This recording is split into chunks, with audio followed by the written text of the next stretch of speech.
All right, what is up? Welcome to Spoiler Kings Review. My name is Tank Kramer, and I'm with Bryon. And we're gonna do some TV shows today. How you doing, man?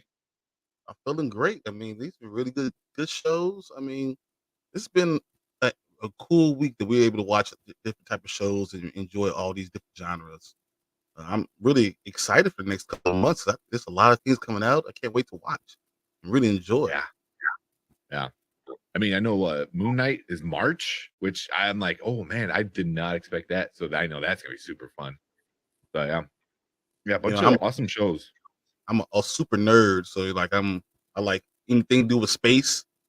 Got me. So even the Orville coming back. Star Trek, Picard 2. I'm Mhm. excited. I'm excited about all those shows. So, and then Yeah. I mean, see, you got me watching How I Met Your Father. I was like, oh, I'm not gonna watch that. Guess what? Hooked. Yeah. Yeah, we'll get into that one at the end, but that was surprising how how it is. But real quick before we really get into it, I want to give a big old shout out, thank you to Randy from the Dead by Daylight group. I was we were chatting. I'm like, yeah, I want to get this channel to 100 subscribers by the end of February, and she's like, hold my drink, and she helped out. And she did some of the stuff she's really good at, which is promoting, and she got us, the Spoiler Kings, to 104 subscribers. So we freaking knock out of the bark. She's really awesome. So Randy, if you're watching, which she usually comes on, but if you're watching right now, thank you from me, Bryon and Will. You are really super awesome. So and we hope to have her on the Spoiler Kings again fairly soon, talking about some movies and stuff. So, And then we're probably gonna do some type of giveaway next week. I was gonna talk to you off screen, off camera, so we can figure out what we're gonna do. I have a really good idea. yeah. So maybe on Spoiler Kings on Monday, when you guys are doing a review, we could kind of lay that out, what we're gonna do, how we're gonna give away, and go from there. Yeah. So I didn't. I know we were talking, but we had ideas, but we really didn't. I didn't expect to hit 100 this quick. Yeah, this super fast. So yeah, Randy really helped that out. But yeah, so we'll get the 100 sub giveaway going pretty soon. And if you're watching, we're doing our normal weekly giveaways again. So I believe right now you can win Ron's Gone Wrong. Sorry, my cat's destroying stuff. Ron's Gone Wrong is the movie that you can win on Monday. So if you're watching on the replay or live, whatever, go check us out on Spoiler Kings, and it should be right on the top of the page. So all you gotta do is like, subscribe, and type in the keyword of that video, and you're entered to win. So yeah. So there's gonna be some other cool movies we're gonna be giving away pretty soon too. So definitely want to check us out. But yeah, I just wanted to get that out of the way before, I'm sure when she jumps in chat, we'll bring it up again. But yeah, man, anything before we get into our first show? No, I mean, really, I'm just waiting for all these things to drop. I'm so excited about all these shows, all these movies, everything that's coming out. This is going to be a wild ride for the next like 4 months. It's going to be crazy. I would even say maybe for a good chunk of the year, because Netflix, Hulu, mostly Netflix and Disney Plus kind of figured their stuff out, where they're literally going to be bouncing back and forth like show, and then in between the other network is going to have like a bunch of shows and stuff like that. So yeah, it's definitely a fun time. I got all the things I've been waiting for to come back. I got a whole list. I'm ready to go. All of them. Right, upload 2. I've been waiting for season 2 to upload. So I'm just. Yeah. You see season 1? No. It was good. No. I heard it was pretty good. Yeah, I got to see that one too. There's like Resident Alien. Yep. That one, my girlfriend, like, we want to see it, like, but we just haven't had a chance to watch it yet. It's on the Sci-Fi network, right? Yeah. I think so. Yeah. I've and watched it's Alan Tudyk. Yep, it's so funny. Yeah, he's amazing. So, speaking of, real quick, trying to kill a little bit of time here. But when we were reviewing Encanto, we look at the cast, and I always have a screen of all the cast members and stuff like that. And Alan Tudyk was in that movie. He was the voice of the little bird parrot that didn't even say a word. It was just making noises. So I was like, really? Like, you needed Alan Tudyk to come in and make bird noises? All right, I understand. That's awesome. Yeah, but he's a great actor. He's in Star Wars too. He was in Rogue One. He was the voice of the robot. Oh, you're right. Yeah. What are you talking about? Where? Yeah. Which that was super sad. I mean, obviously, spoilers. Everyone dies in Rogue One. Should have put a spoiler notice. Yeah. I mean, the movie's been out for what, 5 years? 5 years. Yeah. So, and then I think going into it, you kind of knew everyone was gonna die just because of the story it was telling. You're like, oh, and I remember I was like, wait, didn't they say at the end of A New Hope that they're like, oh, a lot of people died to get this information? So I was like, yeah. They told you in the 70s that everyone was gonna die in this movie. They're like, why haven't we seen any of these characters after this movie? This doesn't make any sense. There's a reason. Yeah. That movie did not get a lot of positive review, and I loved it. I thought Rogue One was really well done. I think it was because of what's going on in Star Wars at the time. Wrap episode 9, going to episode 10, all the switching of the directors. I don't think it had anything to do with anything else. Just that. Yeah. Well, I heard a lot of people were like, "Oh, you didn't develop the characters." I was like, "You did enough." Yeah. I mean, that was a movie where the story was more important than the characters. But even that's getting a spin-off. Hey, what is up, man? What's up, man? Hey. What's up? You got the fire spray. That's the new name behind you. It's not the slave. They changed it. Yep. Okay. Yeah, it's called the fire spray now. I think the last episode when they went to go retrieve the ship. Hey, we all know it's the slave. Well, it's the slave 1, slave 2. Dude, yeah, that ship was awesome. Go ahead. I didn't mean to cut you off. Yeah. But...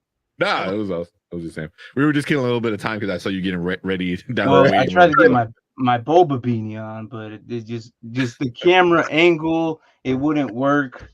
But yeah. Oh, nice. Yeah. It just wasn't gonna work. I was like, fuck it. Yeah. But yeah. I need to get a Boba Fett or a Mando helmet. My sister got one. I'm super jealous, and it's super freaking awesome. Really? Like an actual size. I need to get one for my shelf back here. That's cool. That'd be sick. Yeah, I think she got like a GameStop or something stupid. But is Sandy joining or just well, you? All right. She's like, oh, I gotta get ready and whatever. Like, but she'll be here. She will be here next week for Boba Fett and Peacemaker. Yeah, and I'm just gonna be here for Boba, and then okay.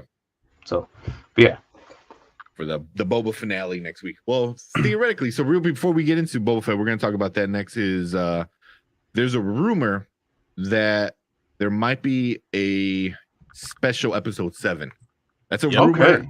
I heard that too. I didn't know if you heard that. I was gonna bring it up. Yeah. Nope, so I didn't hear about that. I mean, technically, that would still make it six episodes of Book of Boba with just a Mando one place in the middle. Right in the middle. Yeah. So, but you just want to get right into it, into the first one. Let's do it. Cool. So we're doing Book of Boba Fett, episode 5. And they didn't even wait. This one was titled "The Return of the Mandalorian." Yeah. Yeah. I mean, no spoilers and everything, like right off the bat, like, hey, this is the title of this episode. So it was so funny though. It was it was like an episode of The Mandalorian. It was straight like we've been watching The Mandalorian the entire time, and they didn't say anything else. They just said, here he is from the beginning. No one else, just Mando. I was like, really? Book of Boba Fett. Who? Yeah, legit. What did you think about it, Martin?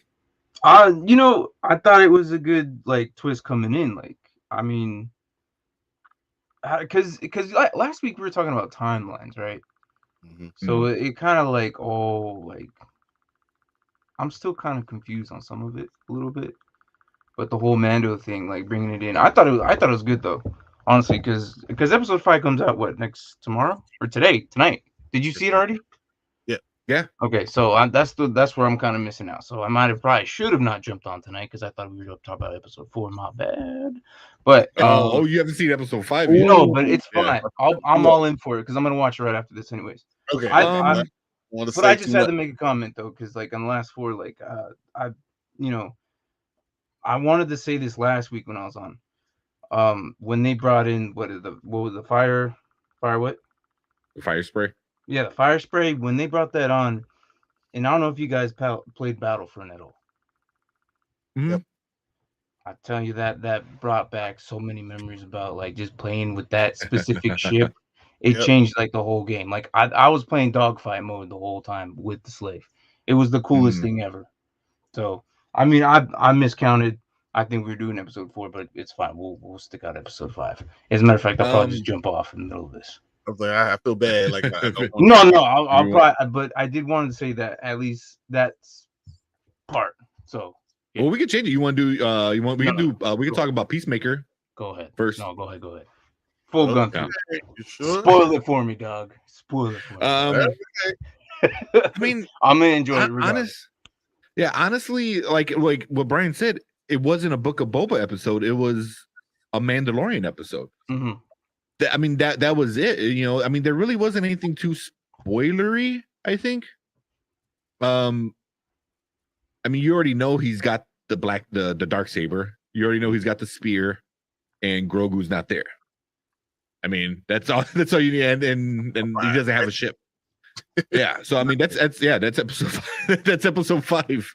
Like in a nutshell. It was all Mandalorian. They said Boba Fett's name one time and never even showed him. So you didn't miss anything in the story, and I'm pretty sure, which also is weird. I mean, right off the bat was like, I knew they were going to bring Boba or a man. We kept calling him Mandalorian, but Din Djarin, that's his name, Din Djarin. Mm-hmm. Yeah. I knew they were going to bring Din in because at the end of episode 4 they play his music. So I'm like, oh well, there you go. Yeah. Mm-hmm. The little space western cowboy music. But I didn't expect him to be like the only thing going on.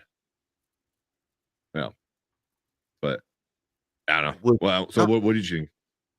It was interesting though. It was good. I don't want to, give off this vibe that I didn't like it. I did like it. I just don't think it's a Book of Boba Fett episode. It was just a regular Mandalorian episode. But very entertaining. The darksaber is awesome. Splitting people in half. It's obviously he doesn't know how to use it yet. He knows what it does, but it's hard for him to use it, and he's fighting against it. His mind is also somewhere else. He's not really focused on what's the task at hand, and that's one thing about the Mandalorian. I mean, about Din Djarin himself is he's focused. He has a singular purpose. He's doing one thing, and that's what he's about. And that was not the case as much of this episode. It was showing that he's kind of fractured. He's not even necessarily a Mandalorian right now, because as we saw in the end of last season, he showed his face. He took off his helmet. So he needs to kind of redeem himself in the old ways. And I think that, along with Grogu, along with this dark saber, and what's said about the dark saber, you're the one that's going to lead all Mandalorians to, basically back home. you're going to undo all the bad stuff that happened. The Day of Tears or whatever. Like you're going to undo all of that. And I think it's such a big burden for him not to be focused on it. And I thought that was interesting in the episode too. Yeah. Well, the one thing I liked about it was at the end of season 2 of Mandalorian, we find out Bo-Katan, who just bashed Din Djarin for like, oh, you don't take off your helmet? Oh, you're one of those silly Mandalorians that believe in the old shit. And then like at the end of the episode, she's like, oh, I can't take that. Like the old rules say I have to fight you for it. And people are like, well, what are you doing? They kind of explain it a little bit more, because did you watch or did both of you guys watch Rebels, Star Wars Rebels, animated show? During the clones, yeah. Yeah. The Clone Wars. It was the animated ones, right? It was similar to it. One of them. Own thing. Yeah. So it was Clone Wars, and then Rebels was set after the Empire. Yeah, it's a little bit more recent. Yeah. Freddie Prinze Jr. is one of the voices in it, so that's pretty cool. Ahsoka is a big character in it. But it was already kind of after like Ahsoka and Vader fight, which was fucking awesome. In it. So I mean, if you haven't watched Rebels, it was so good. But in Rebels, she's given Bo-Katan was given the Darksaber, and that was the last time we saw it until Mandalorian. But now you find out like, oh, if somebody's just given the saber, then everything goes to shit, and the planet dies because the ruler didn't control. So it kind of tied in like loose ends, and like she doesn't want to take it again because she doesn't want to screw over her people like she did the first time. And she knows all the consequences to trying to take something that you didn't win in battle. Yeah. So I think like because Bo-Katan's gonna get her own show. They already announced it. Katie Sackhoff kind of spoiled it a little bit. She posted something, and then people were like, "Wait, what?" She's like, "Oh yeah, I'm getting my own show," which is awesome because I love Katie Sackhoff. So, and then even like Rosario Dawson's supposed to, Ahsoka's supposed to have her own show. Bo-Katan's gonna have her own show. I mean, it's gonna be a really cool. Yeah. So, but yeah, I mean, just the whole episode was just Din Djarin, like doing Din Djarin shit. There really wasn't any like a lot of Easter. There wasn't really any Easter eggs. Well, it was interesting, learning how other Mandalorians look at Bo-Katan. How they look down on her, and they don't even consider her even part of them anymore at all. I thought that was kind of interesting. Like, I mean, not just that you don't follow the ways, you're not one that follows the old ways, but like they just look down on her, like, yeah, she's just whatever. They're like she's the one that ruined us. Ruined everything. And it's just that was kind of interesting. Yeah. I mean, it kind of explains on why the old school people like Din and the armor and a lot of the ones that you saw in season 1 in their little dungeon area, like why they are so old school, like hardcore old school, because there was the new school Mandalorians, which we saw in Clone Wars, that kind of they believe ruined Mandalore. So yeah, I think it's gonna be really interesting about all these Mandalorians, what's going forward. Not just Mando, but all of the Mandalorians. And eventually this giant war that we're all going towards, that everyone sees coming. It's like a Mack truck coming straight ahead, and you see it coming, but everything's going to merge to one lane, and we're gonna have a big war. And I think that's gonna be really cool. That'd be cool. But yeah, man, I was just trying to think of like it was cool, but it wasn't a Book of Boba episode. It just that was the only kind of. Have you listened to other fans? Other people have been saying they love this episode. This is the best episode of the entire show. The timing of it made more sense. It wasn't slow. It was kind of the pace made sense in the show. And I think it's because it was a Mandalorian episode. It made sense because it went back to that same pace of what you're used to seeing from the Mandalorian. Book of Boba has not really identified a specific pace because so much of it is flashback. Yeah. Uh-oh. I think episode 5 to include Mando, but also to have more Boba Fett, to have to kind of merge these guys. I thought that would be really good to start to make Boba Fett today more important. Show more about what this war is coming. I mean, because if this is going to be a big war, why are we going to only get one episode of it? That's why I was going to say that this. Hopefully, it's going to be a second episode, because it just doesn't make sense to get one episode.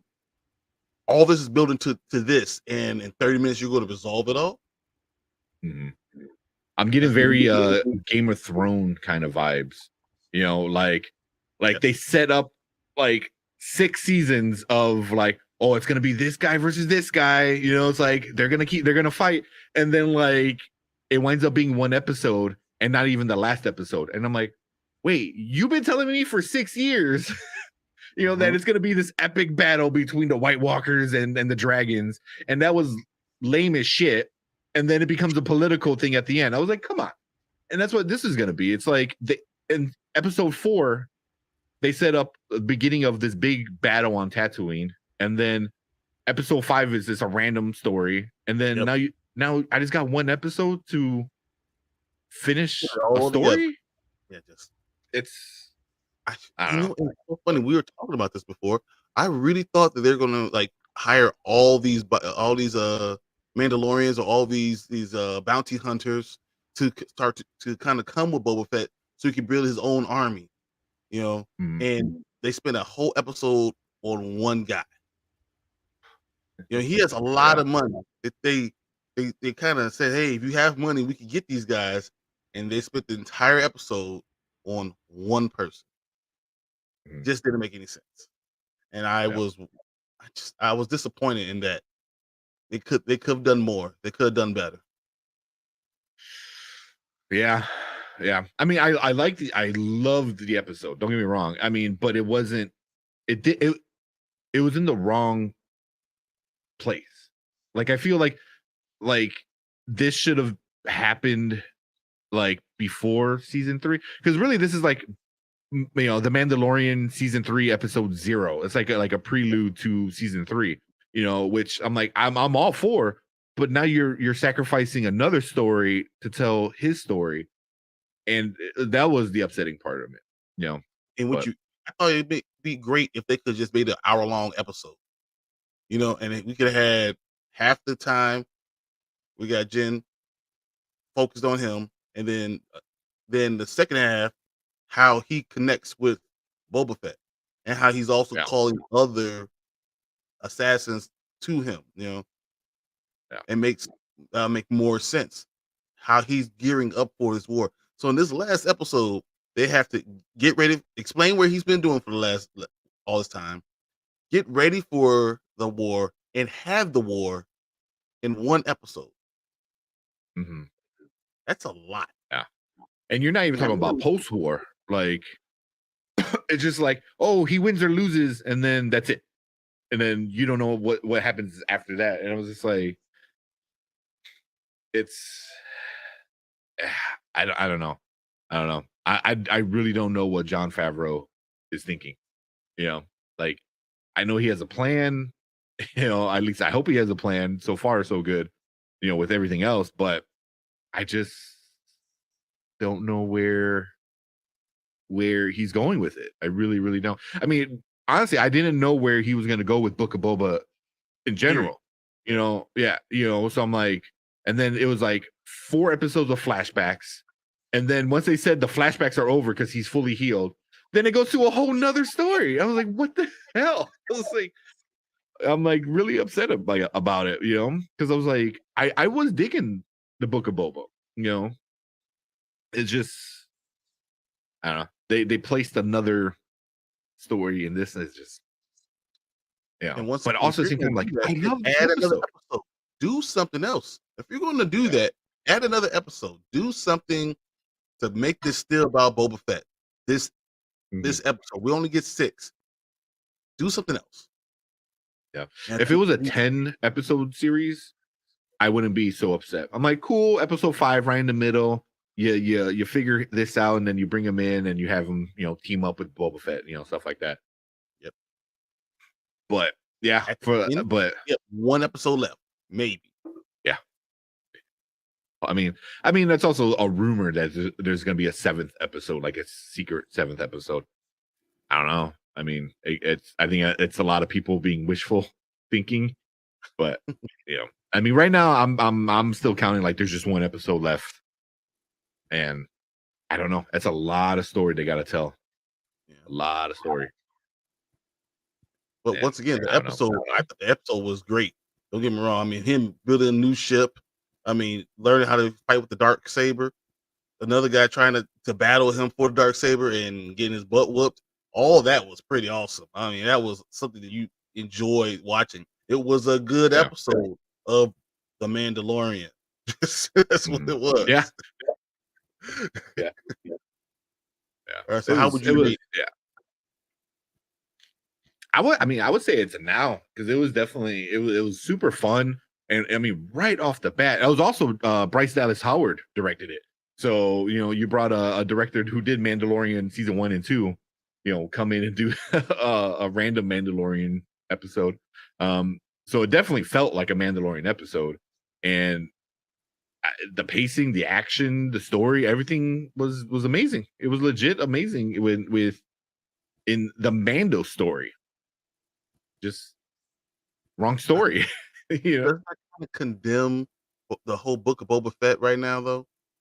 Because Mando was able to come in one episode and change the entire story, an entire focus. And honestly, I'm thinking more about what is he about to go do before the battle than what was Boba Fett doing to get ready for the battle. We were talking about earlier. We were talking about like, hey, so is he going to go see Grogu? Is he going to take the armor to go see get Grogu some of the armor? Like that was my focus at that episode, not about what about this war that we've been setting up for the last 4 episodes. And I mean, 1 episode gone. Yeah. I mean, it made you forget about the last 4 episodes, which I don't know if that's what another episode in the season is supposed to do. I don't think you're supposed to like forget the story, because I think that's what they did a little bit, But I mean, I loved it. One thing I couldn't figure out was the thing around his neck, the little cape thing. Was that a Grogu like blanket? Yeah, that's what it looked like. It looked like something that he had him. Yeah, right. He's carrying it with him. Yeah. Exactly. But yeah, I think this episode definitely sets up season 3 of The Mandalorian. Because the first 2 seasons was him finding where Grogu belongs, and then I think the next season is going to be finding Grogu now. Like, so, but I think it's going to go some cool places, because I imagine like he meets Grogu, and Grogu's like, oh, you got a lightsaber? Me too. Let's train together. Like, because I mean, where else is he going to learn how to wield a lightsaber if not from Luke freaking Skywalker? Yeah. So, that's so key, and I think they knew they had to answer these questions, and that's why this episode was placed in here. They had to answer for the next season of the Mandalorian, so they had to answer these questions. That how did he get there? All these they just took this episode and just said whatever, forget Boba Fett. We're going to answer the questions about the Mandalorian, and we'll then we'll be there, and we'll be all right. Yeah. So, but what about you? How would you rank it? It's still now, because it still is a really good episode. I mean, it's not something you want to see later. All it does is kind of tease you a little bit. What your taste buds. You like you wet your whistle a little bit. You're like, oh man, I'm ready to get some more, and then you realize you gotta wait. Yeah, it's just a big old tease.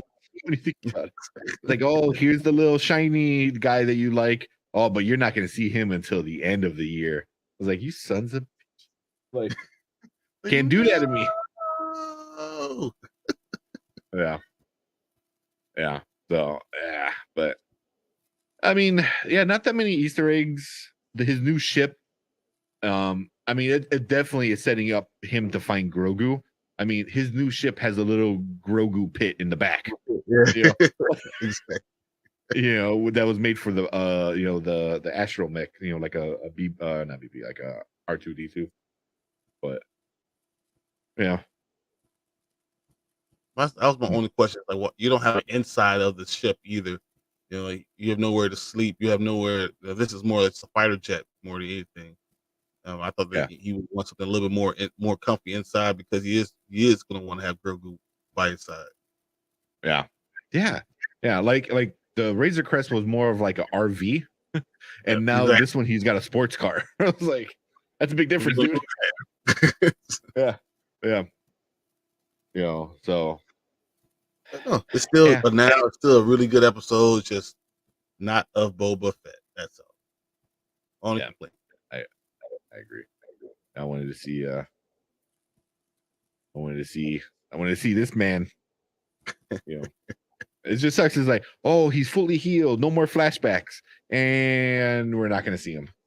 What the heck? He's so healed, you're not going to see him the entire episode. Fooled you. That's what it was. Yeah. But it is what it is. I don't know. Anything else? I'm excited to see next week, but I don't know how they're going to finish it all. Yeah, I'm excited and worried. Exactly. Like, yeah, very excited, but worried that I might be disappointed. Yeah, like I'm really, really preparing myself for disappointment. This is a big episode because this can make or break the entire series. Episode 6 going to make or break everything. So they better come hard. Yeah. I mean, it might be just a one and done. I mean, what if the end of this one is no more Book of Boba because now Boba and Mandalorian are together? You know, so I can see some a whole setup. This whole thing was a setup for how it goes for season 3. That could be it. Could be. Although I think they have very different goals now. Exactly. Yeah. Finn has one goal. Grogu. Nothing else. Nothing else. I don't know. That's it. I don't know what happened to Martin. I know he said he didn't watch this episode, so I felt bad. But honestly, it really wasn't that many spoilers. You know, nothing spoilery. Nothing for Boba Fett. Nothing. Yeah. It's just like Mando was here and he did Mando stuff. I mean, that's the whole episode in a nutshell. I mean, yeah. Good call. You know, so I mean, there was a little things but yeah, nothing major. But that's it for episode 5 of Boba Fett. So next week we'll finish up the series with episode 6. I know Martin said he'll be on, him and his wife Sandy probably be on talking about it. And then hopefully we get maybe Will jump on and we'll do some Boba Fett and stuff. Have a nice big finale episode. Exactly. See different opinions to see where everyone thinks about the entire series as a whole, because now we'll have a full thing. You can look at all the episodes as a whole, and is it good or bad? An hour later, or is it? It's not gonna be a never, but it could be a later. We'll see. Yeah. I think at worst it will be a later. But cool. Let's move on to the next one. Now we're talking about Peacemaker. So episode 4 came out last Thursday. So we're getting ready for episode 5, which comes out tomorrow as of recording this episode. And I waited to see it because I wanted it to be fresh in my head. And I was like, part of me is like, damn, I should not have waited. Yeah. But then part of me is like, because I kind of wish I saw it like 2 or 3 times, because this episode, holy crap, talk about dark and deep. Yeah, it was so much going on. I mean, it was very adult, very, just full of stuff. Oh, it was so much. Yeah, it was definitely that. You seen that meme going around with the guy? He's like, emotional damage. That's his whole episode. That's his whole episode is that, you know, that meme. Because I understand why they released it like right away. Like, so it took all this time for us to watch the first 3, and 4 was almost like a continuation of those first 3. You really need to see that right after seeing that third one, because I saw 4 twice, and man, his father is something else. His dad is something. That white dragon, woo, woo. Man. They teased the costume. The costume was a little messed up. Yeah, no, it was very messed up. Yeah, you know, kind of like very KKK-esque. Yep. And I didn't. That's why I'm like, shit. I wish I would have saw it earlier, because I wanted to look things up, and I wanted to see, is the white dragon like really actually a comic book character? Yeah, or was it actually what they're portraying it to be, or was it something new, or something just like that? But oh boy, that. You know, because I really don't know much about Peacemaker. I really don't know anything about Peacemaker, which James Gunn is great at doing that. He's like, oh, here's this character that you have no idea about. Let's make him a star, you know? And he's good at that. He's really, really good at that.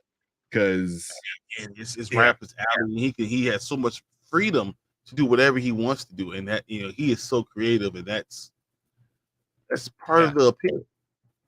Yeah. And the more I episode 4, I'm really, really digging John Cena. I still think he's not a good actor, but this one is definitely showing people that, like, maybe, you know, maybe. Oh wow! But it is a comic book. Does it look like the character in his costume? Yeah, it does look at his costume. Take it for reference from the Ku Klux Klan. Neo-Nazi. The original one's a neo-Nazi from the Aryan Empire. Wow. And it's part of Suicide Squad, the original Suicide Squad. Enemy of Hawkman. Wow. So much fun right there. Yeah. Yeah. Oh yeah. So I'm looking up some of these pictures, and woo boy. Yeah. This is something. Yeah, that's yeah. Be careful Googling that, guys. Yeah. Yeah. But yeah, I mean, this episode got so freaking dark. And can you believe that we're going to send Vigilante in to kill his father? Dude, she's hardcore. I mean, what the heck? Leota. You know, and they can't, that's why I'm like, what's her name? Because they never call her Leo. They always call her what's it? What's her name? Adebayo. Adebayo, yeah. They call everyone by their last name. Yeah. You know, like Harcourt, you know, Adebayo, you know, stuff like that. So, or you could just call her Waller. And when that hits the fan, that's gonna be super good. But man, so I also read that this show Peacemaker is the best show HBO Max. Oh, sorry, I got weird. There we go. Yeah, it was man, hold on. I'm getting like the echo really bad. Test. All right. Yeah, it was HBO's #1 streamed show so far. HBO Max. So and they got some big stuff. Well, even more than the Black Widow. Well, no, that was an HBO Max. Okay. Black Widow was Disney Plus. So, but Peacemaker is the best show on HBO Max, like with numbers wise at least. So, or it's the best streaming thing that they got, which I don't think HBO Max has anything close to how good this is. You know, I'm trying to think of what else they have, and yeah, I can't even think of what else they had this. I mean, I mean, they had some good shows. I like Close Enough was really good, like a cartoon and stuff like that. I guess they had Snyder Cut, but it wasn't a TV show. What about though? They had what's that movie called? With the spice. Oh, Dune. Dune. Yeah, they had Dune. Yeah. See, I don't know if they're counting movies with it or just TV shows. Okay. You know, but TV shows. I understand. Like, you know, that's Euphoria or yeah, there's not a lot of TV shows on HBO Max anyway. Okay. Yeah. You know, around the NFL. Oh yeah. Here goes. HBO Peacemaker is the biggest streaming series in the world. That's what it says. Holy shit. That's the Business Insider. And I watched it. I mean, it's really good. It's better than Batman. It's doing a good job developing their characters. We thought Peacemaker was just a douchebag, and you see so much more to him. You know, and we did not see in Suicide Squad, and I that's something I'm enjoying. You know, all of them are like that. You know, Harcourt, I see more that. I love Judo Master. Yeah. Yeah, he was cool. Spoiler. You know, he was cool. And then, but yeah, I'm looking here. Peacemaker is the as of January 22nd, it is the most in-demand streaming series in the world. It surpassed The Witcher and Book of Boba Fett.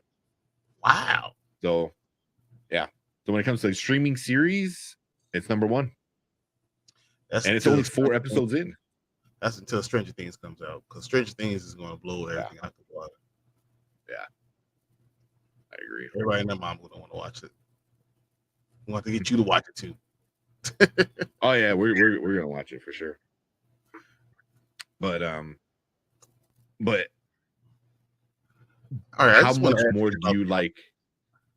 What? I want to about these characters. What do you feel about Mern? By the end of the episode, yeah. Well, you find out, spoiler, he's a butterfly, and I still don't know what butterflies are. Like, I get it's a butterfly in your head, but like, what, why, who, you know? So, alien. And why would you say a butterfly after a butterfly? Yeah.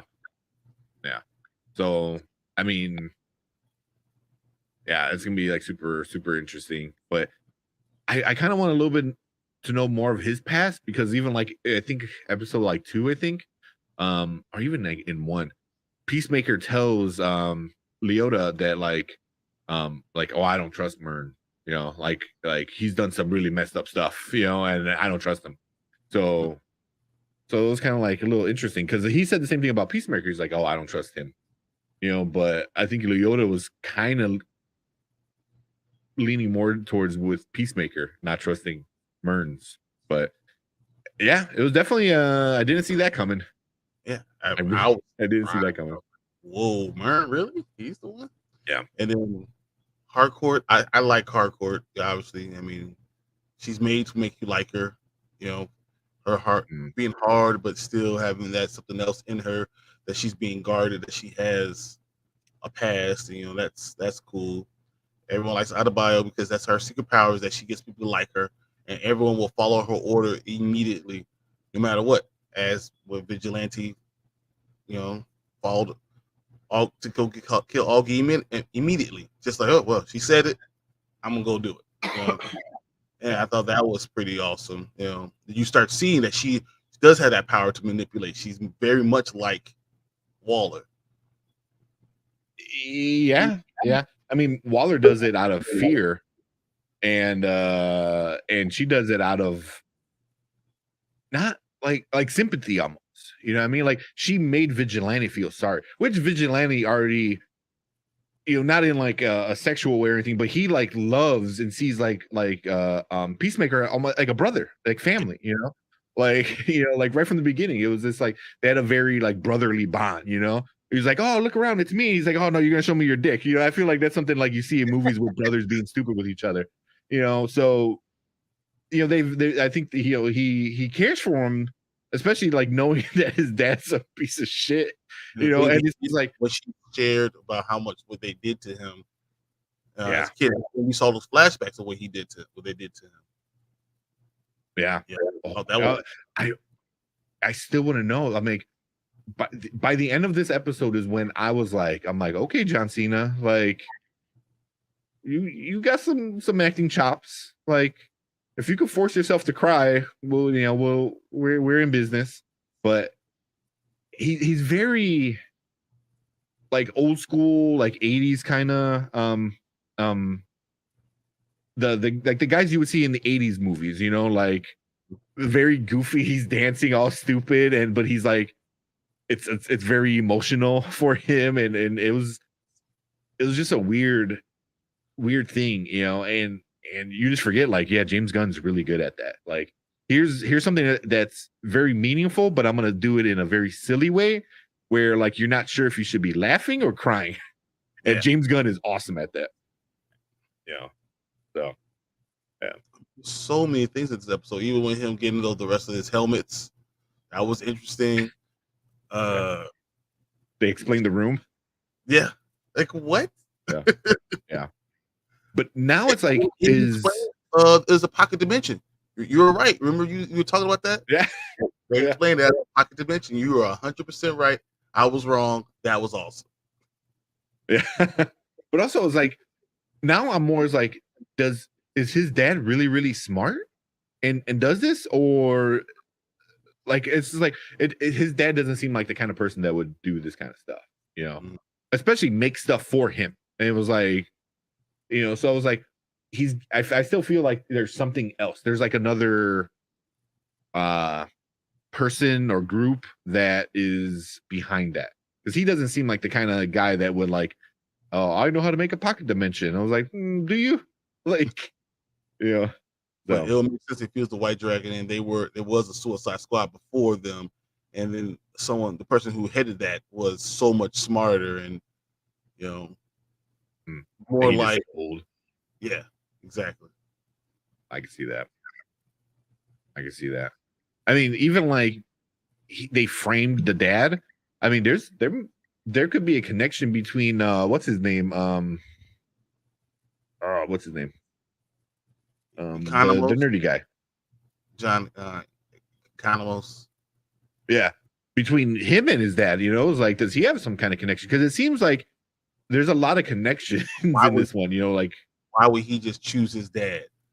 Like, come on, he's a genius. Why would he choose that? Like, he has ulterior motive for that. Yeah. So, especially like he even said it like in the show when what was it, Leota? What was her last name? Adebayo. When Adebayo said something and he's like, yeah, this is Black Ops, secret. There's a lot of secrets, and he just flat out said it. So I'm like, there's gonna be so many layers of secrets and who does what and who knows who and this and that and stuff like that. So, and then why they chose these people for this specific mission. There's a reason for each person, and we're gonna see that through each episode. So I thought that's awesome. Yeah, it's just episode 4, and I'm like, I am so invested into this series. It's just so well done. I love Vigilante. I really, really do. As psychopath and crazy as he is, he's almost like oh, I do the good thing no matter what I do. It's kind of like what Peacemaker says. That whole thing is like, and the same thing is like he goes, so. No matter if I kill man, woman, and child. Yeah. So, but I just like how many. Very charming. That's what he is. He's very charming, and you should know that, especially from what he did in wrestling. How he took wrestling by storm. And no one really wanted him to be great, and he is still that great. He has that about him that you want to vote for him. You want to cheer him on. And that's why he works so well with Adebayo. And this is just interesting. I mean, is someone going to kill Augie? How's Peacemaker going to deal with his dad being dead? How will what if it's not Mern but Hardcore? What if Hardcore's the one and she does it because it's like the last choice? How does that affect their relationship? Mm-hmm. There's so many things that they could go with, so many levels they could go with this, and I think that's what makes this such a good episode. And the show knows what it is. We just talked about Book of Boba, but you forgot who you were for a little bit. This show knows who it is, and it doesn't try to be anything else but who it is, and I love that about it. Yeah. But I was like for me, it's like, how many times and how many people are gonna say your dad's a racist piece of shit? Like Adebayo was just like, he's the worst man to walk on the planet. It's like, how many people are gonna tell you that before? And I think he understands that because they had that conversation with Vigilante in the car, and he's like, he's like, oh, your dad sucks. He goes like, yeah, I know he sucks. I know he's racist. He's like, well, kill him. He's like, I can't kill my dad. He's like, why not? He's like, well, I still love him. I was like, and I don't think Vigilante he didn't understand that. He's like, well, he's a bad person, and we kill bad people. Therefore, he should die. And then Vigilante already killed his parents, so he didn't bother him. So it's like, whatever. He's crazy, so it doesn't matter. John Cena obviously is very emotional. When he's connected to someone emotionally, it really drives him more than anything. These connections. These connections are almost like who he is. And I think that's really interesting and really good. Yeah. But I mean, what do you think about when he went back to his house and pulled out the butterfly after he said he blew it up? He shot it. What did that like? What do you think about that? But that kind of says what he is. He's not a hero. He's not a villain, but he takes his own stuff. Like, I mean, I think it also says that he doesn't trust everybody. Yeah, he's very afraid to trust any. If they don't trust him, why would he trust them? And which makes perfect sense to me. Yeah, I think also I think he wants to get to the bottom of it. Like, no one's answering these questions, and I think, was it in the beginning of this episode where Mern, whatever, asked him, he goes, are you in it? He goes, listen, I don't mind killing a child as long as I know why I'm killing them. You know what I mean? Which I also, you kind of question that, like, do you really kill a child, after what happened? But also it's kind of like, hey, you need to tell me, and it's just a lot of secrets, and I think he wants to figure it out. I think tomorrow's episode is going to be huge, all type of reveals, and I can't wait to see it. Yeah, I'm not episode 5 is going to be super good. As soon as it comes out, I'm going to be sitting there watching it in the middle of the night. Yeah. Yeah. I mean, if you want to just do a quick episode of just episode 5, I'm down. We could do that like over the weekend or something like that. Just to get that out of the way. It's like, I don't know, maybe 25 minutes. Let's get it in. Yeah, but dude, this whole series, it's just, James Gunn is so good, man. He's just, he knows how to make characters more, like, I don't know. Yeah, so entertaining. I really enjoy it. I really do. Yeah, so it's super fun. It's a super now. This is a definite now. Every episode is what's wrong with you? What have you watched it already? Yeah. I'm not waiting. I waited to episode 4. I'm like, I'm gonna wait so it's fresh in my head. I'm like, nah. Episode 5, I'll watch it, and then I'll probably watch it again before the show. Just because I want to look things up. And I was like, shit, I wish I had more time to like really look things up, And for sure, I'm watching this thing probably sometime tomorrow. So, and my girlfriend doesn't like John Cena, so she doesn't watch this one with me. So I can watch it like whenever, right away. I don't have to wait for her, or she doesn't have to wait for me, and vice versa. But I wake up at 5 o'clock in the morning. It's gonna be watched right then. Just let you know. Yeah. Yeah, it's so good, man. And still, that opening credit, the opening scene, the stupid dance, it gets me every single time. It's so good, so stupid because everyone has like a dead face. You know what I mean? Like everyone has just a regular plain face. No one's smiling or making anything, and they're dancing. Oh, it's so good. Like here, he's smiling, but in the actual thing, he doesn't smile. You know, that's awesome. It's yeah. But I do like the Mern twist. I can't wait to see what tomorrow what's going to happen with that. Because Adebayo, she's starting to figure it out. She's starting to like connect pieces and ooh, so I'm really curious, with everything what's gonna go on, because now it's like this whole butterfly thing is like suspected butterflies at the end of episode 3, and they're like all over the world, like everywhere. What does that mean?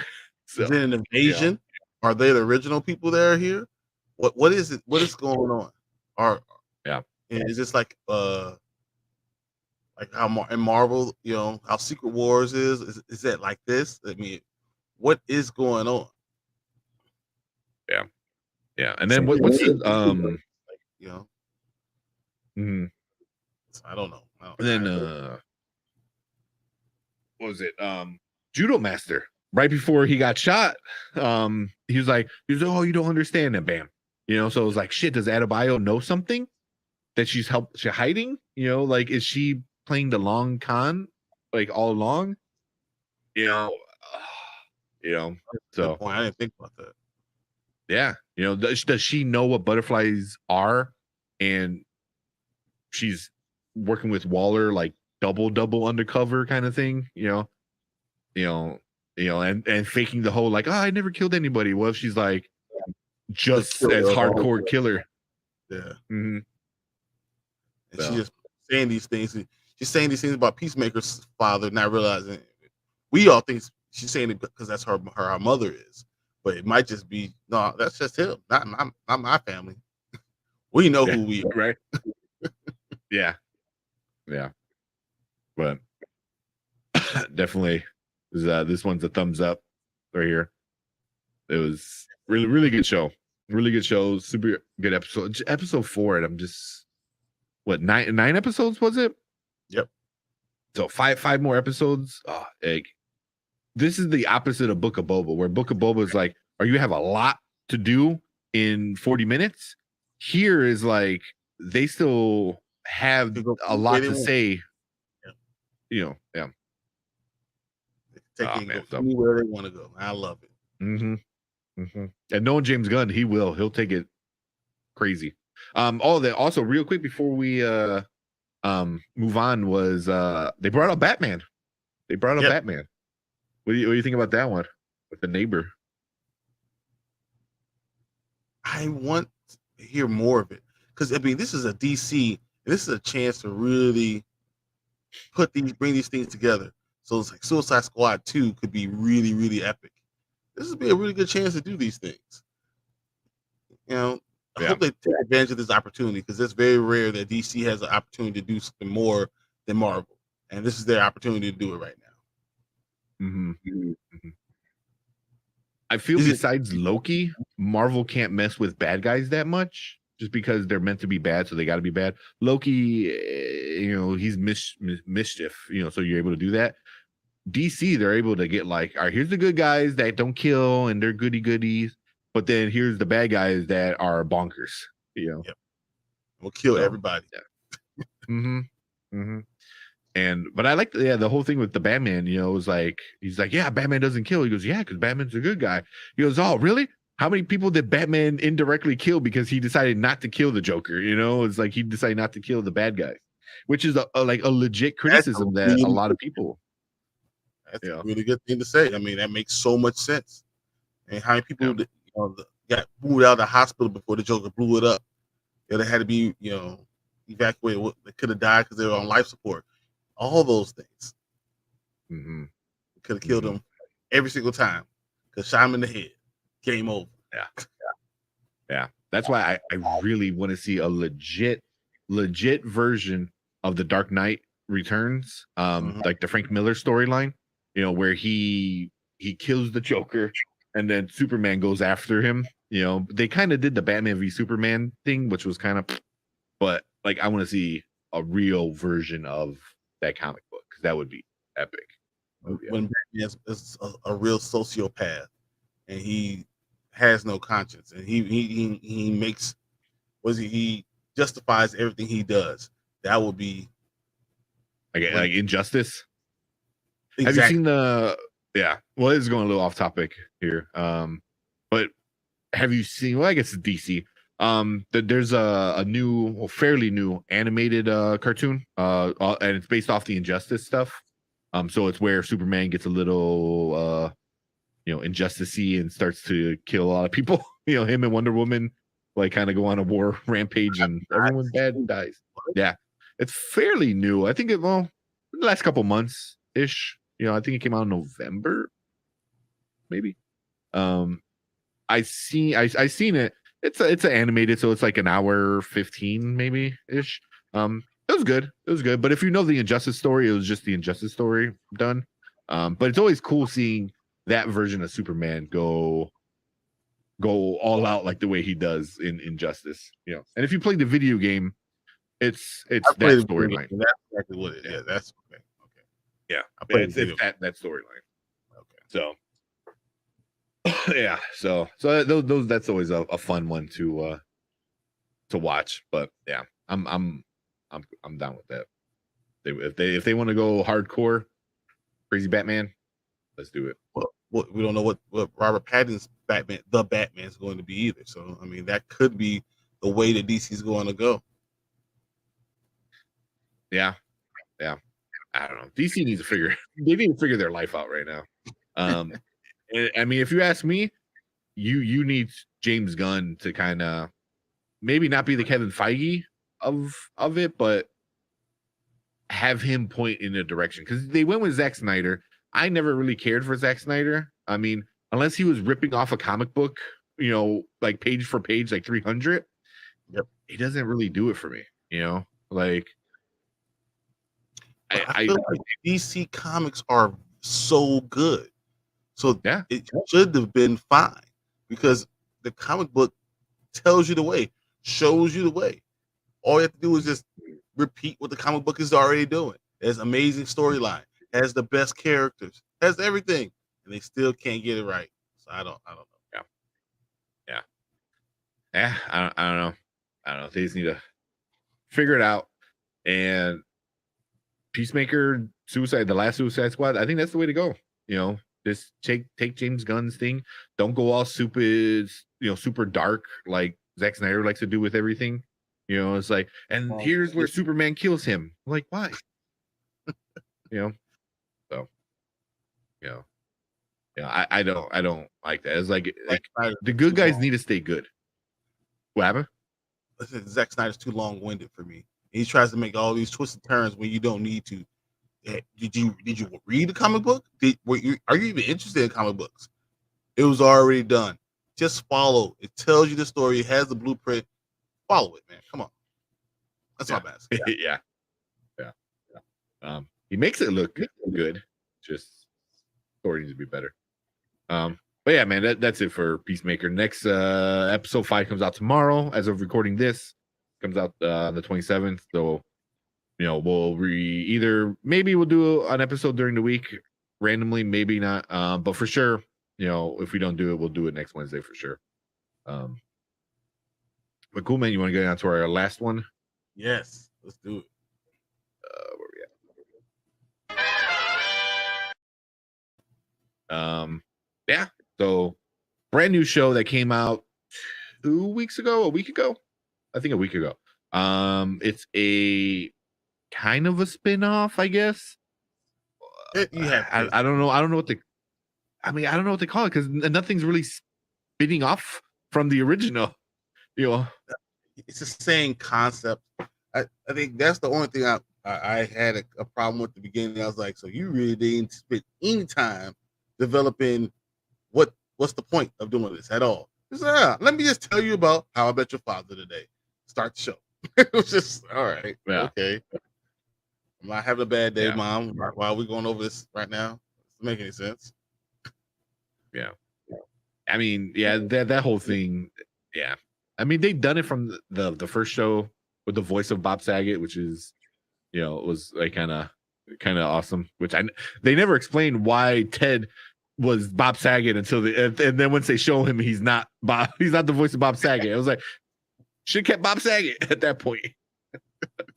You know. But yeah, so How I Met Your Father, it's out on Hulu. The first 3 episodes are out right now. And we're gonna talk about all 3 of the first 3, or all 3 of them.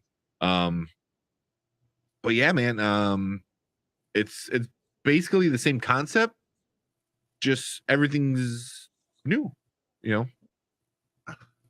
See, what I loved about How I Met Your Mother, it was the relationships. The relationships have been there for such a long time, and really the only one that was brand new was Robin. You know, and throwing her in there, how it changed everyone's dynamic because Robin was thrown in there. You know, but Ed was already there. I mean, everyone was already there. This is a little bit different. You know, so you have Hillary Duff and her friend and the random British guy. And then you have the other triangle on the other side, you know, 2 guys and his sister, you know. So, but it's like you combine these 2 triangles, and they're combining it so quickly without developing why they're developing, why they're really coming together, becoming friends. I don't know how much that made sense, but I like each individual character.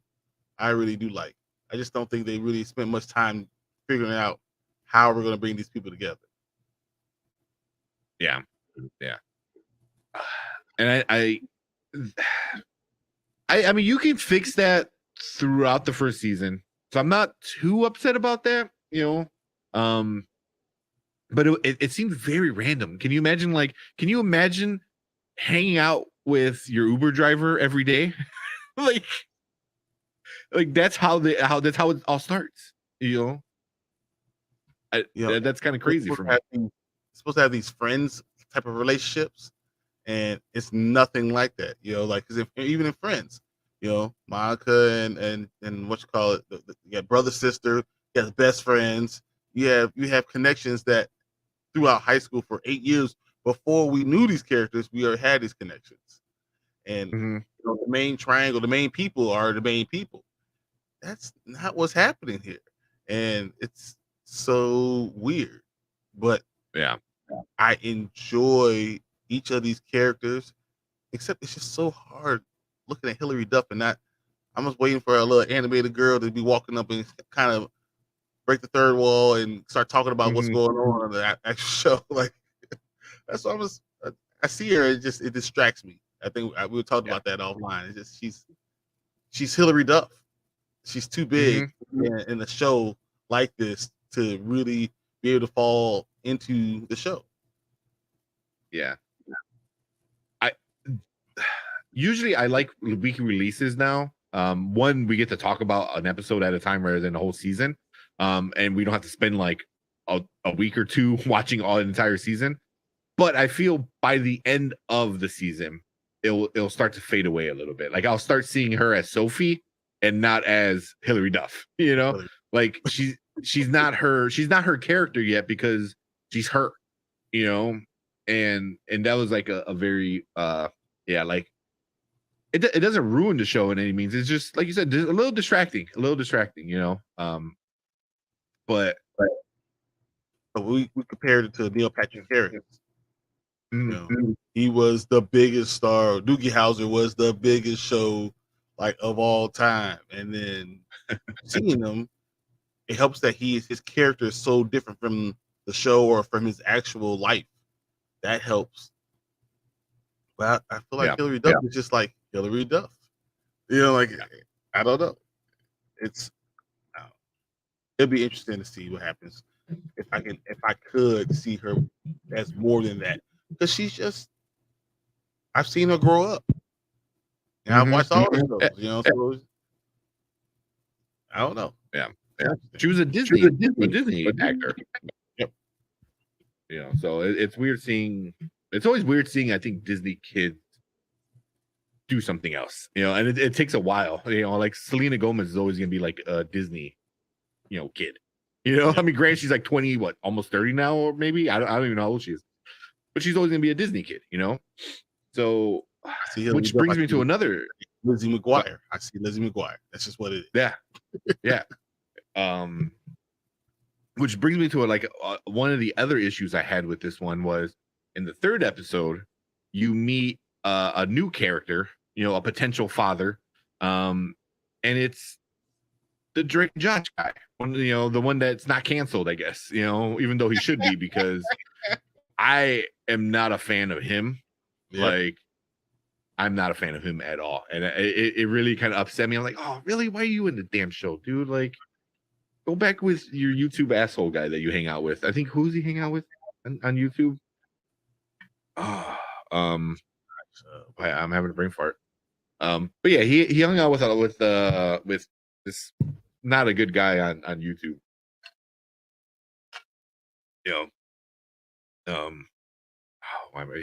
He's got canceled like hardcore for a lot of bad stuff. And he hung out with him, and I don't think he's a good actor.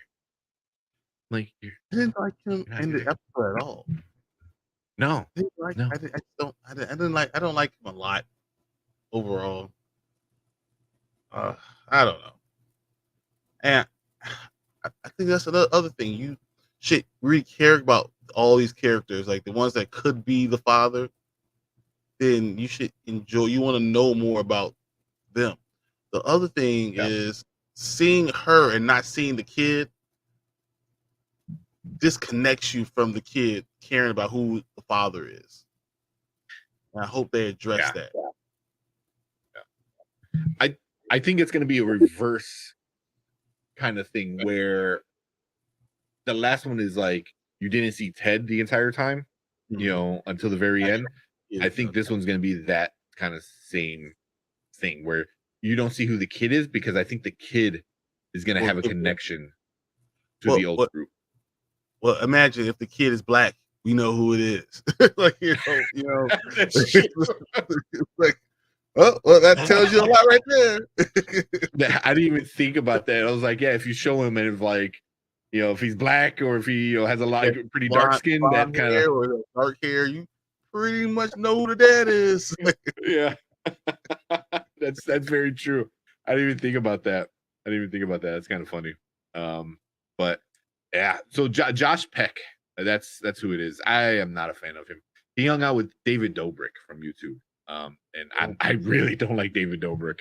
And they hung out a lot. So but yeah, it's I don't again, when I see him, I think of Nickelodeon, like Teen Nick kind of stuff. And I was like, I'm already trying to disassociate that idea with Lizzie McGuire. We're having Hillary up there, and then you bring another one. Sweet Life of Josh. Why would you do that? That doesn't make any sense. So I don't know. Hopefully he's gone soon. Hopefully he's out of the picture. Pretty quickly. Yeah, he's gonna be. Well, then, like, my girlfriend even said it, like, oh, Ted also dated a lot of other celebrities. What's her name? That was on Roseanne. That was the dermatologist, I think, in How I Met Your Mother. Britney Spears. Not really dated. You're right. Good call. But, Britney Spears was in it, so I'm like, oh yeah, there's a lot of other like famous people that were that were in it, that didn't stick around. So obviously, so I'm like, yeah, I guess, but I just don't want to see him for a whole season, But it's just I don't see any sparks with any of them right now. Yeah. That's the other thing.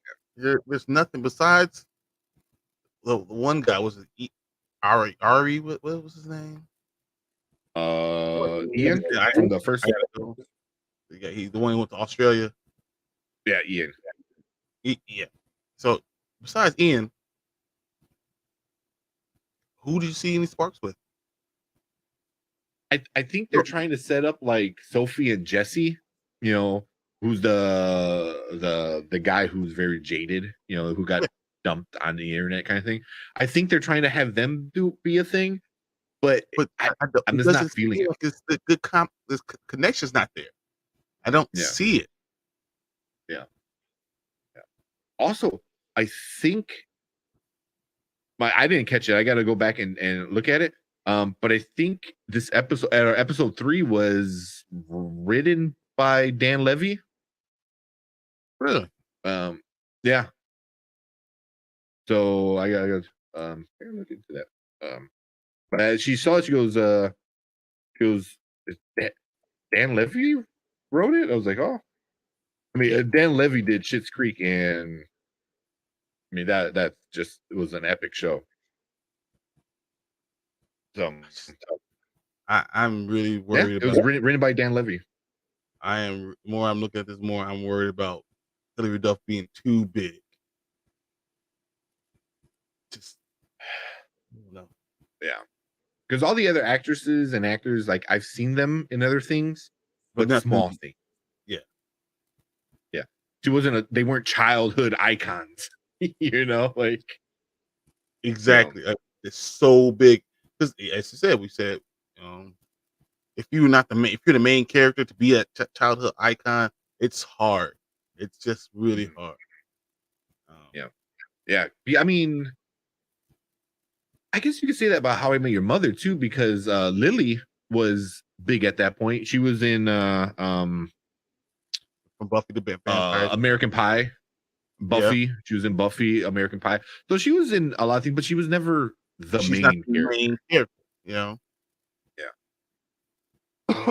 So and then I mean Jason Segel got really big for a while, but he got big kind of during the show. So I mean it was fine because you can see him as different characters because he was already there. It's just it was no one that's really that big. Yeah, I mean, like I said, like Neil Patrick Harris, but also he was so far from being Doogie Howser, and then he was Doogie Howser, and then he was gone for years, and he comes back in Harold and Kumar, and he kind of was Barney, and I don't know if that's the reason why they got him, because they're like, oh, that's exactly what we're looking for, which was awesome, but is his personality too. So it's opposite of that. So that also helps with believing the show. Yeah. And he doesn't I mean, all of them were pretty big in their own. I mean, Robin, when's the last time you saw, what's her name? Was it Kobe? The last time you saw her in anything? Yeah. Like, I mean, that's what I'm saying. She's Marvel. Maria Hill. Yeah, you're right. I mean, that's but even then, you're not the star. Yeah. Yeah. Well, and then that was also after How I Met Your Mother, or right towards the end of it, I think. But yeah. It's just I still see Hilary Duff, and I don't see Sophie. Everyone else, and I keep forgetting her name. Like I'm like, Jesse, Valentina, Charlie, Sid. Like I remember those people, and then it's Hilary Duff. And it's gonna be a little while before that gets disassociated with her. But that's what a lot of movie places, companies don't like to have that big of a star, because it takes such a long time for you to forget who that person is. It's like if you bring in Harry Potter, he's always Harry Potter. It doesn't matter. That's just who you are. Daniel Radcliffe. Daniel Radcliffe is a great actor. I like watching the little small shows on TBS, but he's always Harry Potter. It doesn't matter what you put him in. It doesn't matter if you have with Steve Buscemi. It doesn't matter, because he's still Harry Potter. You know what I'm saying? Like, and when you have characters like that why I never worked for Zach Morris, because he's always Zach Morris. You can change your hair, you're still the same guy. That character lives on. It's hard to pass that up.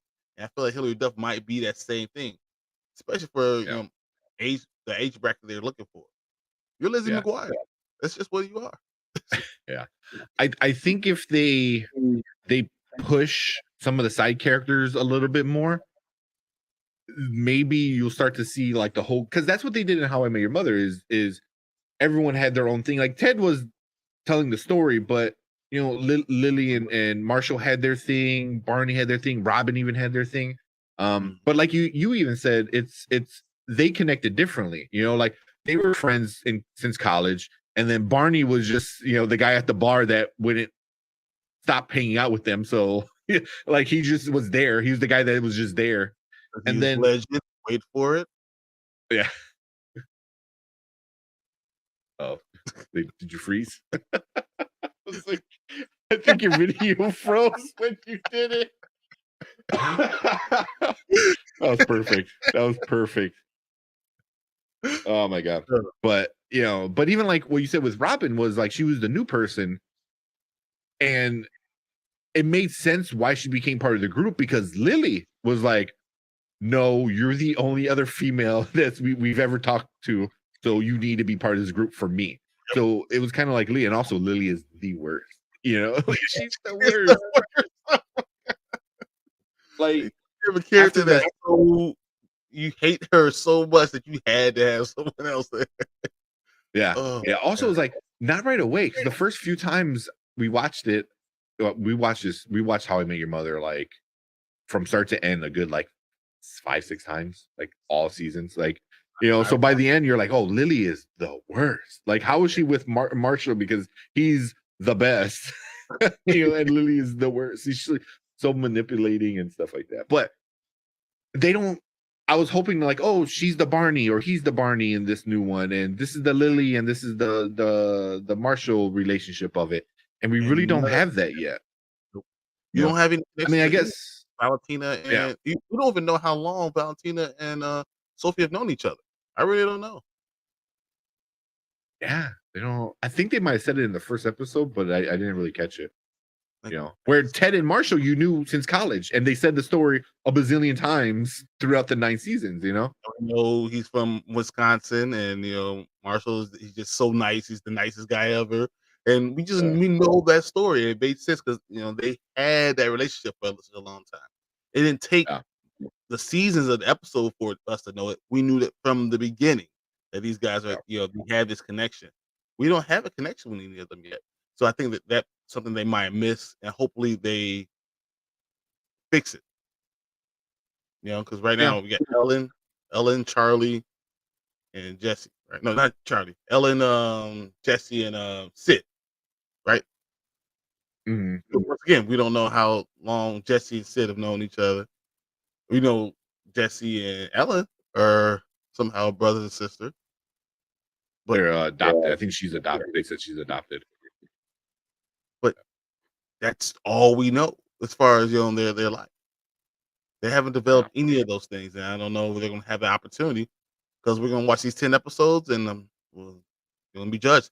And right now, it's already a 5.1 out of 10. Is it? Yeah. On what? Well, I didn't even look. How is it on Rotten Tomatoes? So IMDb is 5.1 out of 10 right now. See, I wouldn't give it that low. I wouldn't give it that. That's pretty low.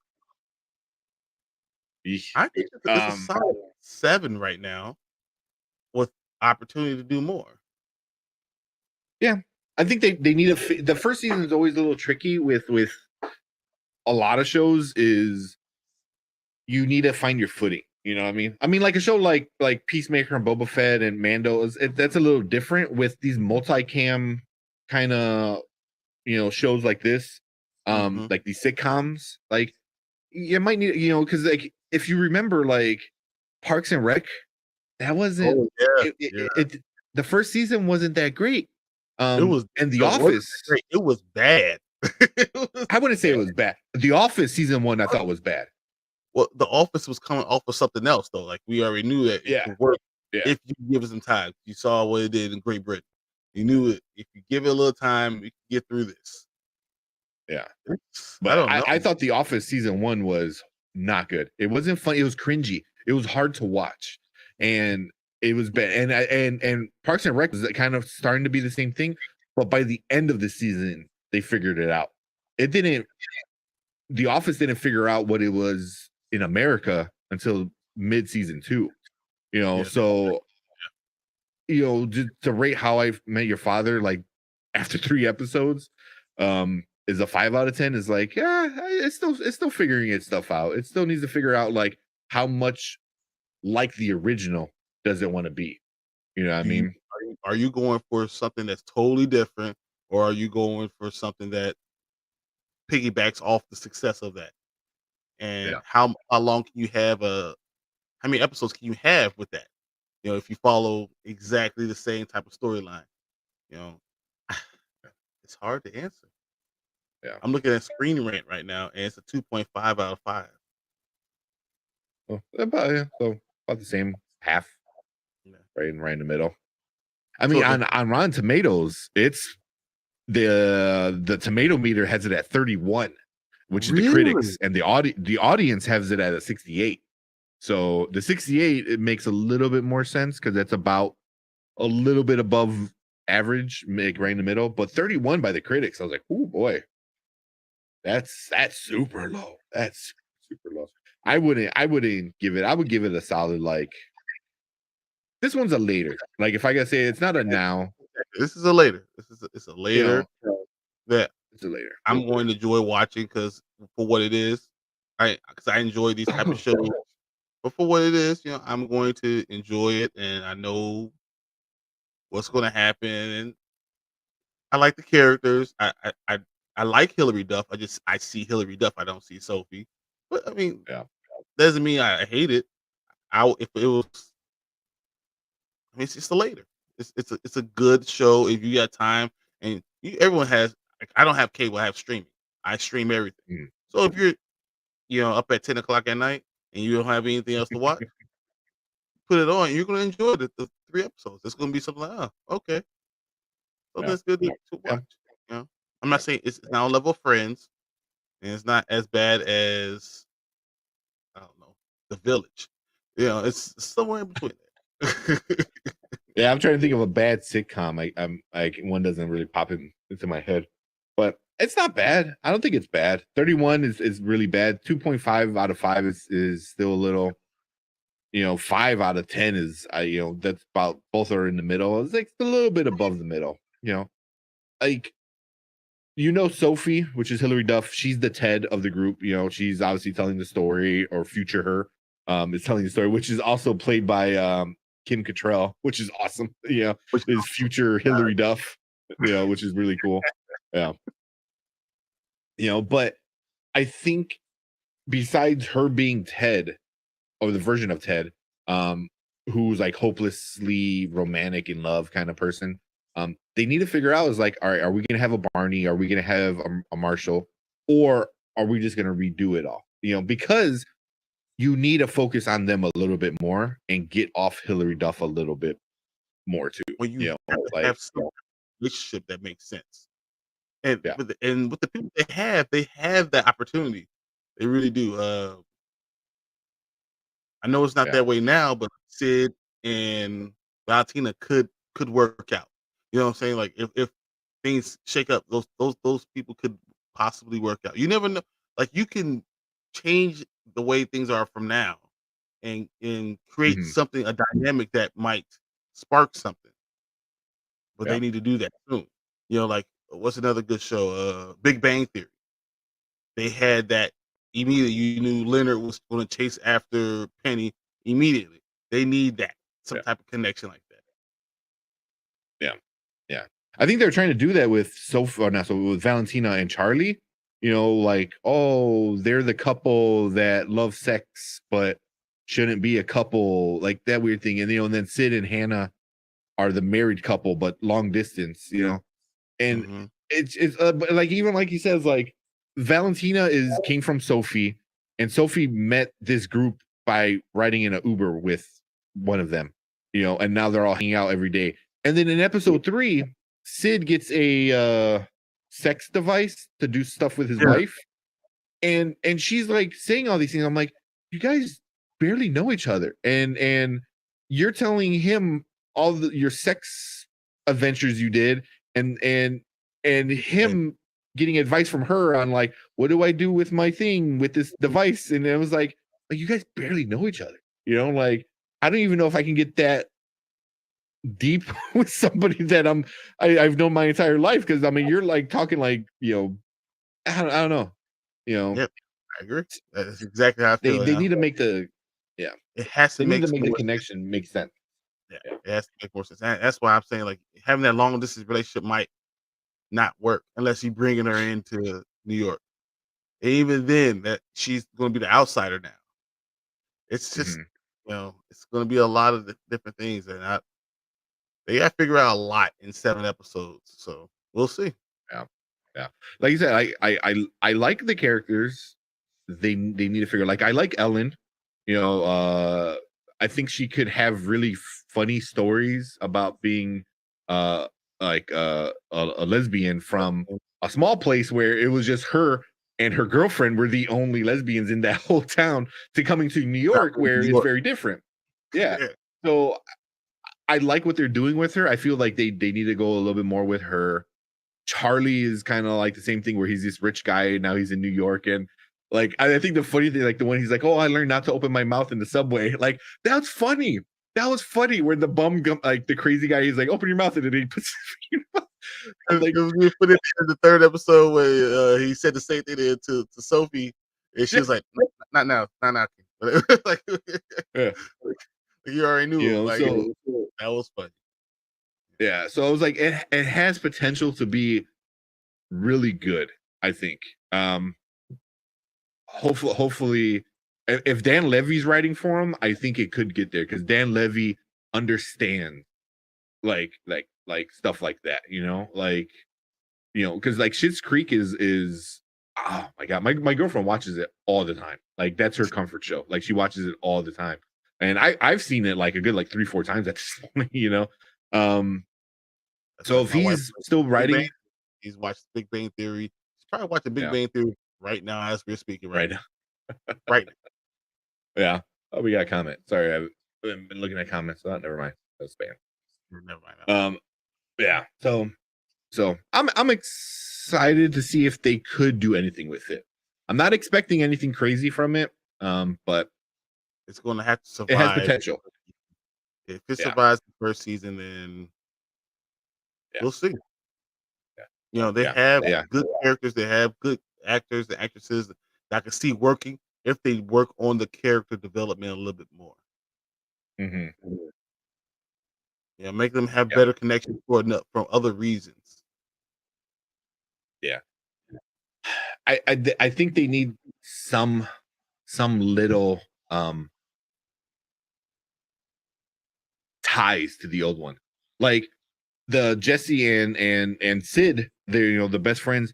Sid he's becoming a doctor, I think it was, or is that just his wife? Oh, he's become a doctor too. Both of them are. Yeah, right. Because they met in med school. That's right. But he also owns a bar. So I'm like, okay. I'm like, are they gonna do it? Are they gonna do it? Because in How I Met Your Mother, that was their thing between Ted and Barney, is they wanted to open a bar and they wanted to call it Puzzles. So I was like, this bar's got to be called Puzzles, and it's not. And I was like, that's such a missed opportunity. Like, because then you could have easily said like, oh, we saw a drawing in the apartment, because they live in the apartment where all the show was. So it was like they could have like, oh, hey, we saw a drawing in the fireplace, of this like bar called Puzzles, and we were like, why is it called Puzzles? And then we realized because that's the puzzle. You could have easily tied that had nothing to do with any characters to the bar they owned. I was like, to me, that was a missed opportunity. I was like, you need to do little things like that brings the old How I Met Your Mother people and fans into this one. And I thought, I was like, why wouldn't you do that? Why would you own a bar? What? It makes sense. And I mean, as you said, we think about Friends. What was the thing that kept the coffee house?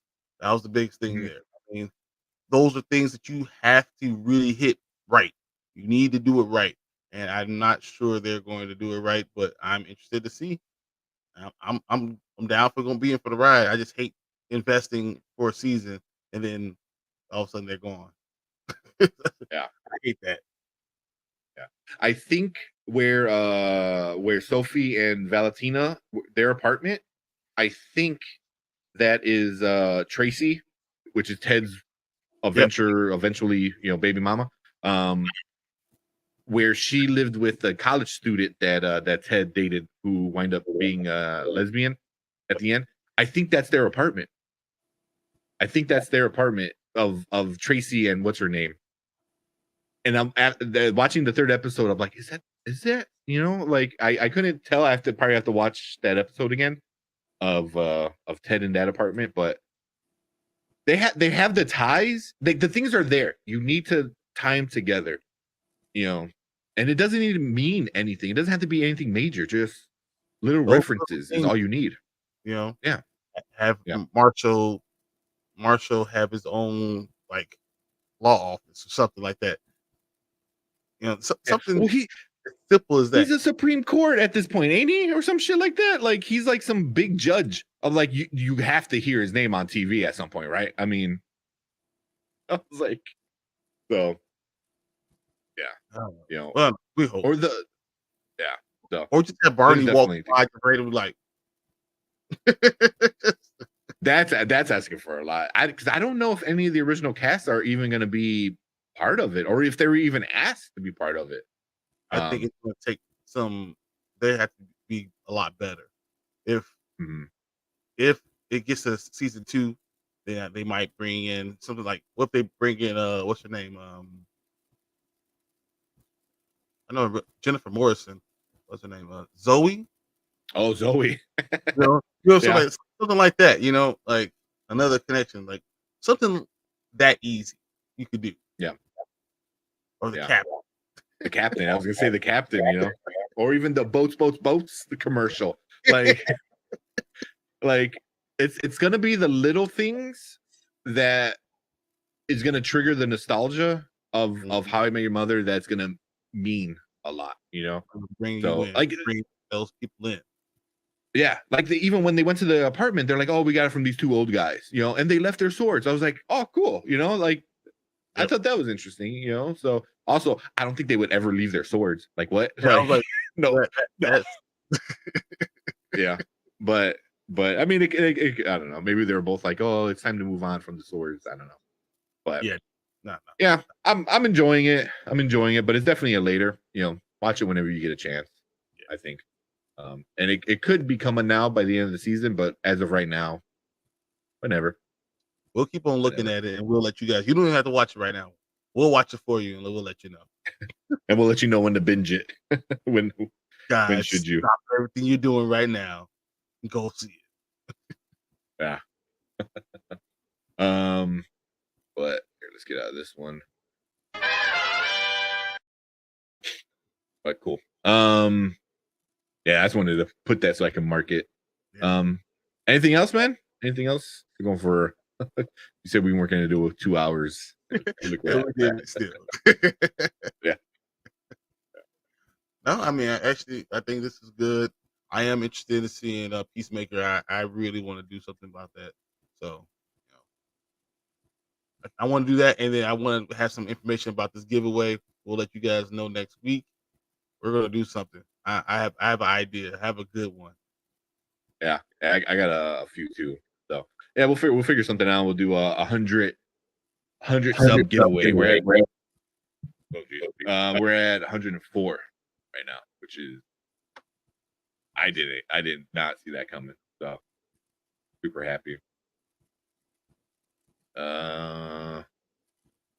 Well, guys, I just thank you guys for listening to us right now. I mean, this is really cool. We're gonna continue to grow, and your comments help us. So if you watch the video, you got to put a comment in the video. We'll always read and see what we can do. If you guys have suggestions, let us know.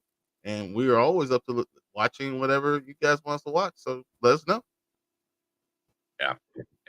And then just a little bit of other stuff going forward. We'll probably still keep talking about whatever shows. There's Moon Knight, Orville is coming out. like whatever is big is we're definitely gonna talk about it. And then movie wise, right now it's a little bit of a slower movie season because I was looking at there's really not much, besides Jackass. Yeah, that's really the only thing, but we'll still do a bunch of movies on Monday. It might be a little bit more classic reviews, but I want to do bring out some more guests and watch the guests' favorite movie. So we might do something along those lines. So I think we'll have Randy come on and have her pick her movie, and we'll talk about her favorite movie, and hopefully we'll do it with all the Nerd Huddle guys. We'll get Alfredo, we'll get Martin, even Sandy and stuff like that, and we'll try to get a bunch of people coming in and share their favorite movies and see see where they are. So that's gonna be fun. And then Mortal Kombat. Yeah, definitely do some more old school just regular old school movies. I know upcoming, I was looking at all the stuff. The 50th anniversary of The Godfather is coming up. So for sure we gotta, I don't even know if you review The Godfather, you just talk how great it is. Or not. Say one of the top 5 greatest movies of all time. That's all you said. Yeah. You pay homage to it. That's you don't review, you pay homage to it. Yeah. So yeah, we'll definitely do that. Hopefully we'll do that. We'll do a bunch of other reviews, some of the old like Mortal Kombat, Street Fighter. We were talking about Street Fighter, the old school one. And then I know Oscar season is gonna come up pretty soon. I think, what is it, like April-ish is when Oscars happen. So they should be announcing in, I believe, February, March. They announced the movies. Usually February, I believe.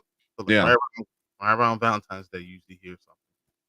Yeah. So what we used to do when it was just me and Fredo on the whole thing, we would watch all the Oscar movies and then kind of figure out which ones we liked and stuff like that. That was super fun. I had a blast watching it because there was a lot of movies that I would never have watched if it wasn't for that. And some movies I loved and some movies I hated. So definitely fun. So I think we'll do that here on the Spoiler Kings. For sure, I got to get Fredo, to come on here and redo our Oscar movie stuff. Because we've been doing that for past 3 years. 3 years, I think. And you guys have done a really good job too. Like, yeah, I was like, man, I'm glad you guys are reviewing this because I'm too. Yeah. So I mean, I think we did like two-ish this week. You did the indie films. You guys are awesome. All of them. Yeah. Whatever was up for best picture is whatever we watch. So we did a lot of stuff like that. So it was fun. It's a lot of fun. So we'll definitely do that, and then whoever else wants to join us. But we'll probably put that on Spoiler Kings for sure, and do our Oscars, our Spoiler King Oscar season. Okay. So is it Moonfall coming out soon? Moonfall is coming out soon. And then Uncharted comes out in February, I'm sure. I think I have it written down at work on I saved the Word document during my lunch hour. I was looking up all the movies coming out. So but yeah, Moonfall looks pretty good. Uncharted. And then that cool movie, was it like Death on the Nile? The one like who did it? Death on the Nile. Yeah. So I think those are the only ones we got right now. Pretty much Jackass. I think in February it'd be Jackass and Death on the Nile. In February are really the only big ones. Because I think Uncharted might be March, beginning of March. I could be wrong.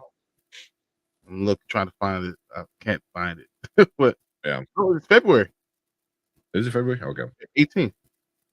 Oh, okay, yeah. Damn, right in the middle. So yeah. There's gonna be some good movies we get into, and we're gonna do. I definitely want to do old classic movies.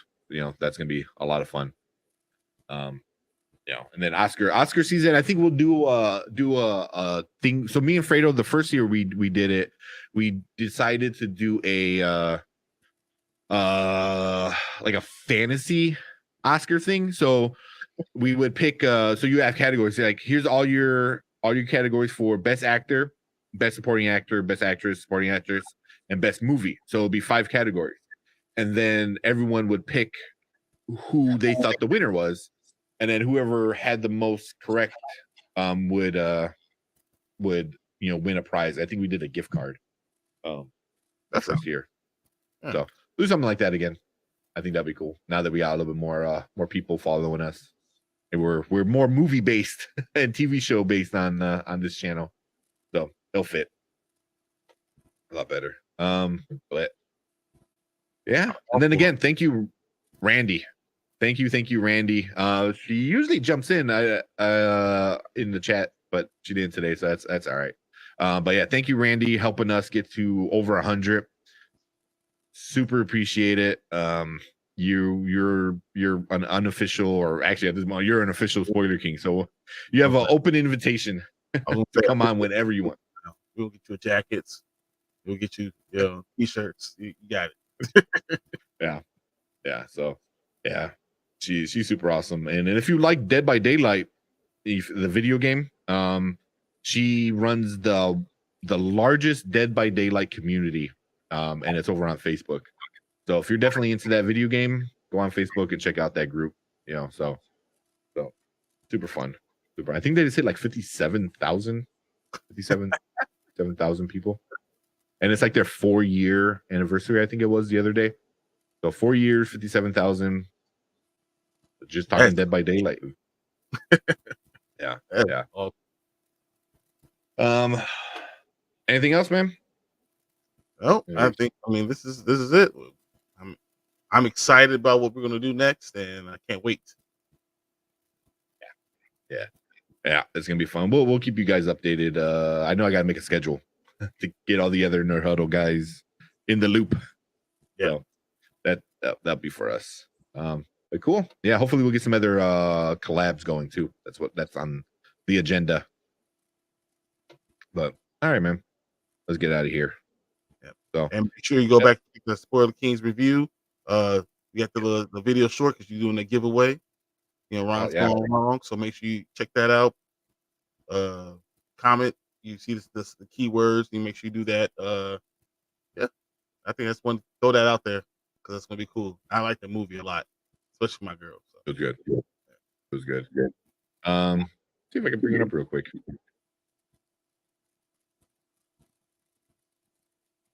Why don't I?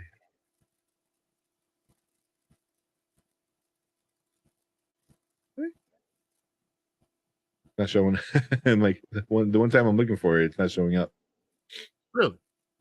Nah, I see it now. Usually Will does a lot better with the shorts. Mine's are pretty basic. Usually when we're running, we have to do something quick. Is when I do it. When we want a cool one, Will does it. But yeah. Good. So we'll end the stream with watching that. So make sure you go check out this video I'm about to play on Spoiler Kings. Go check it out and follow the rules, and you could win a movie.